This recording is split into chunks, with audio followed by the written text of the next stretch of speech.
This module is all about the most powerful superfoods available.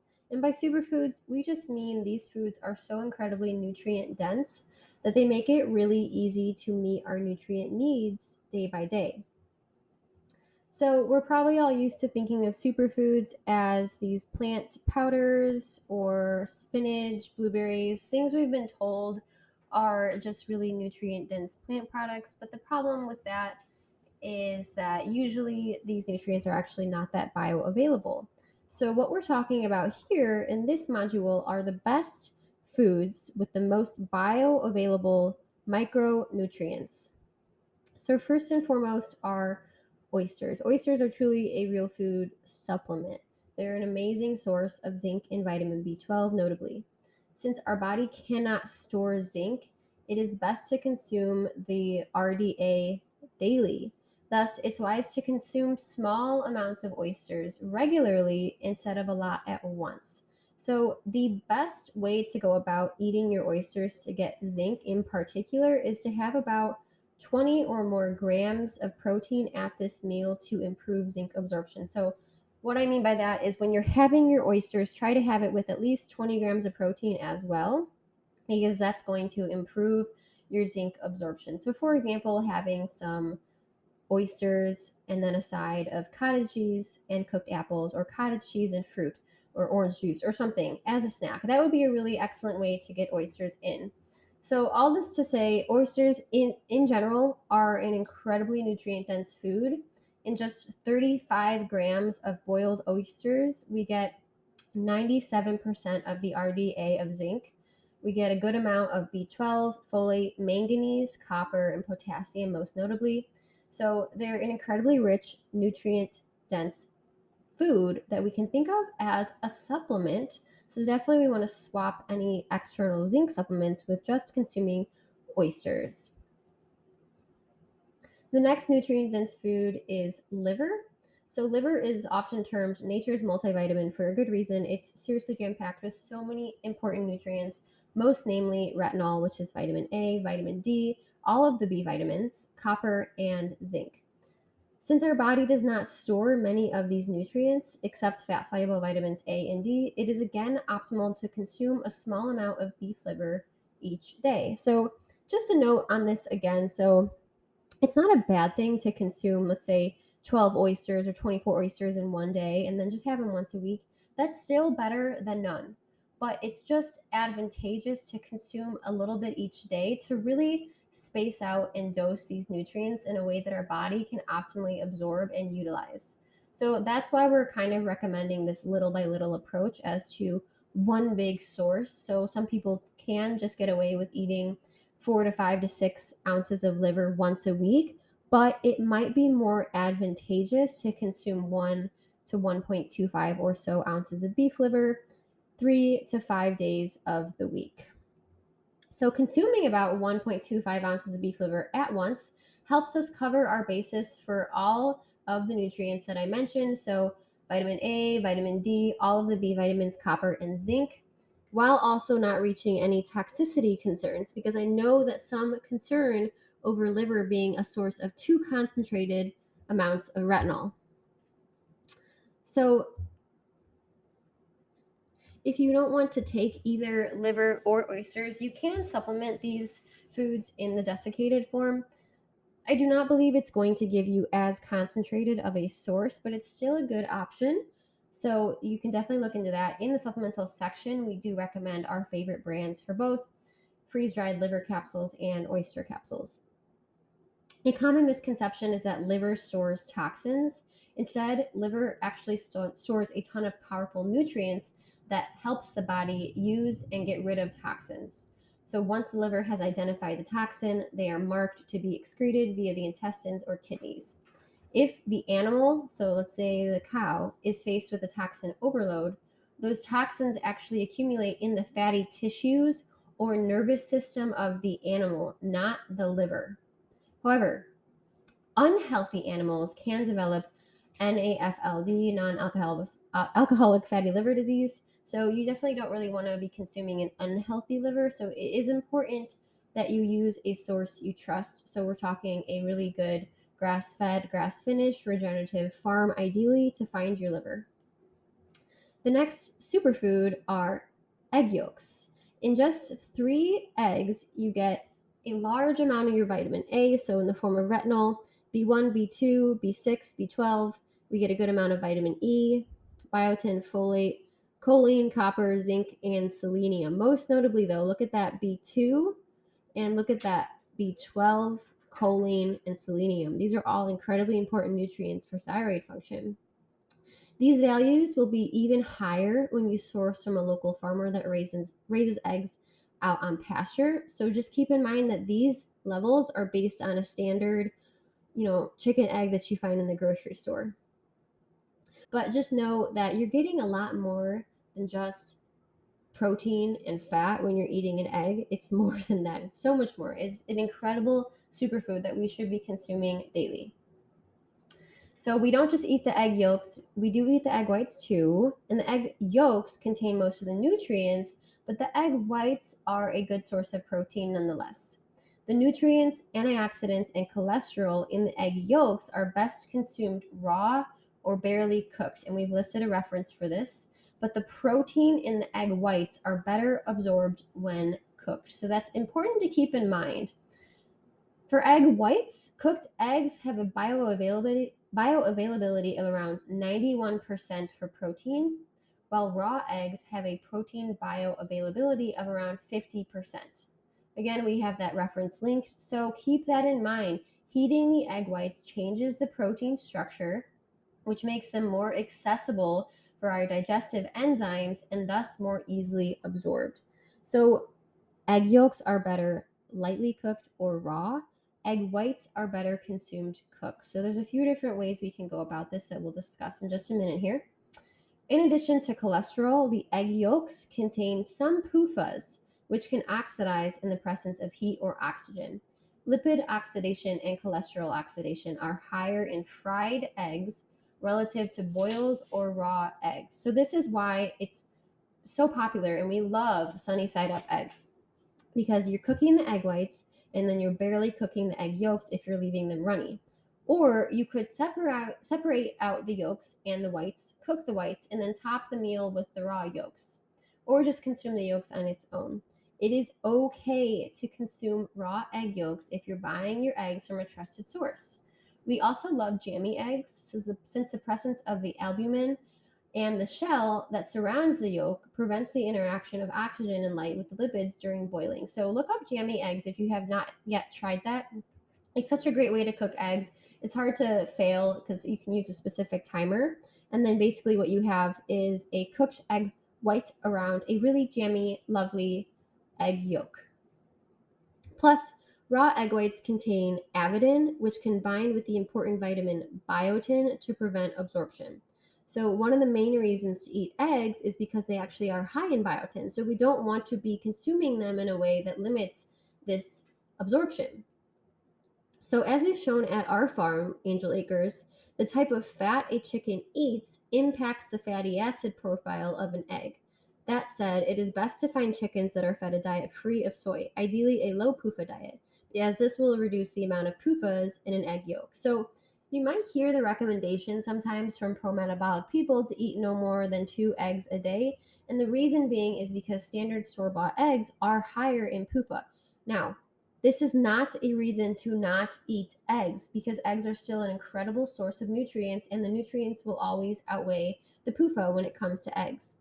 However, it is something to consider because if you do source from a place that does not feed their chickens soy, for example, and emphasizes a low PUFA diet like our eggs at Angel Acres, it's a lot safer to eat a lot more eggs, so anywhere up to like 4 to 5 to 6 eggs a day without increasing that PUFA load a whole ton. I really don't want you to worry about this. I want you to remember everything we talked about, how nutrient dense eggs are, and keep that in the forefront of your mind. And just be aware that it's always important and beneficial to source your food from a good place. So if you know your source, you trust it, you love it, eat those eggs. Now, the next superfood is well cooked collard greens. I know that sounds strange, like what? You're including a vegetable in here. Yes, so not everybody needs to consume collard greens, okay? but they do have a high calcium to phosphorus ratio. In fact, they have the highest, which can help you balance your overall calcium to phosphorus ratio throughout the day. They are also a low oxalate green and contain high levels of vitamin K1, which helps you meet your vitamin K1 needs very easily. However, in order for us to properly digest collard greens and get any of these nutrients, they should always be well boiled because this helps break down the tough cellulose. And when consumed in a meal that contains some saturated fat, like a little bit of butter or something, that is going to improve absorption. Also, collard greens are in the brassica family of vegetables and contain goitrogens, which can be anti-thyroid since these interfere with iodine uptake when consumed in large quantities. However, many of this problem is inactivated when well cooked. In fact, boiling reduces these compounds by 90%, and we have a reference linked. So that's why food preparation is so important. And we talk about this extensively in the food preparation module because if you're consuming your food accurately and the way it's supposed to be, you really no longer have to deal with all these anti nutrients that we've been told to fear. So the next superfood is cheese, and the reason being is because it's an incredible source of vitamin K2 now and calcium and has a very balanced calcium to phosphorus ratio. It also has bioavailable protein and healthy fats. So besides natto, hard aged cheeses are one of the richest sources of K2. And so we're going to go over in the PDF document some of the highest sources of K2 from different cheese varieties.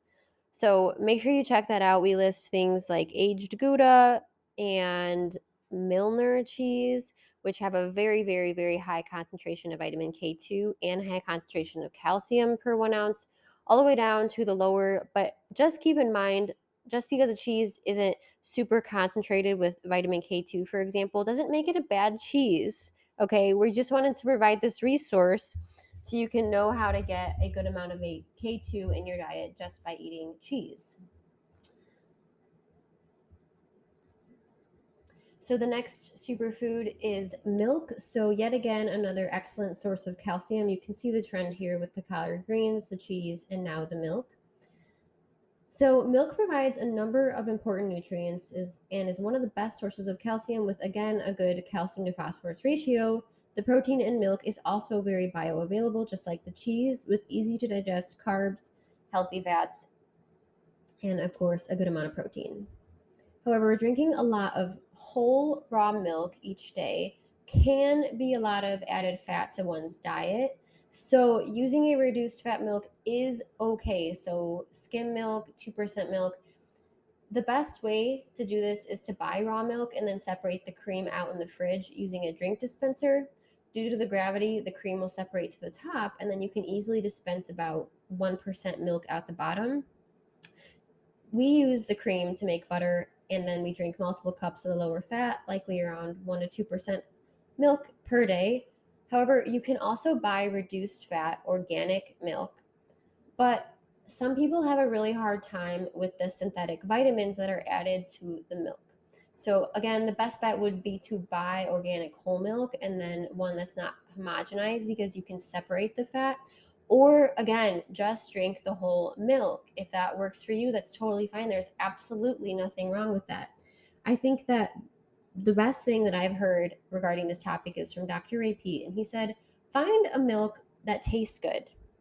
If it tastes good to you, your body is loving it. I mean, if you're digesting it well, that's totally fine. If that means that you're digesting the 2% or the skim milk from the store the best and you feel great on that and you're getting a ton of calcium, that is okay. We do not need to micromanage all of these details that could cause more stress. The most important thing here is that we're getting hydrated and we're getting all these great nutrients, namely the mineral calcium, from the milk we're drinking. So I encourage you to find a milk that works best for you and your goals. The next superfood is seafood.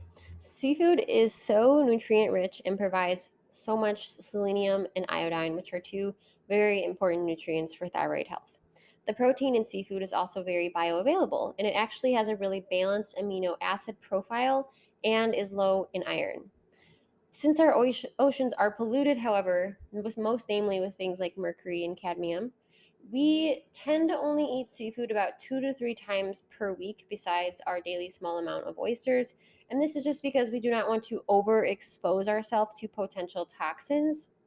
However, if you're sourcing from good places, it's not a huge thing to be worried about, especially if you feel really great eating a lot of seafood. But it's always best practice to rotate through proteins anyway. So just don't skip on the seafood if it's available to you. Next superfood is fruit and fruit juices. So, fruit is so important for daily mineral intake, and it has so many anti inflammatory properties, and it's an excellent, easy to digest carb. So, one of our best energy sources, truly. Remember, our bodies need more than just nutrients, it also needs energy so that each organ can be fueled to use those nutrients and perform proper functions. Of course, when it comes to fruit as well, quality does matter, and we do not want to be drinking just a whole lot of juice from concentrate, for example. So, ideally, when it comes to fruit juices, they are sourced organically. But on the topic of fruit, it's very challenging to find good, ripe fruit all year round. And so that's where eating seasonally is helpful because more than likely you can find a local source that does have ripe, good fruit in your area. And this is going to vary by the season. So, for example, melons only come around in the summer for us here, whereas in the fall, we've got great access to apples and pears that we can cook up and enjoy. So, just see what's in your area. And if you can't really find anything, check out our food sourcing section because we talk about where you can start ordering fruit from trusted sources if you don't have access to any good local fruits. Now, we also have juice, like we were talking about, listed as a superfood because it's actually an incredible source of nutrients. Orange juice, in particular, has a lot of anti inflammatory components to it, which help protect against endotoxin by suppressing the formation of nitric oxide. Besides being an excellent source of hydration and other nutrients, such as magnesium, potassium, vitamin C, fructose, folate, manganese, it has some anti inflammatory properties.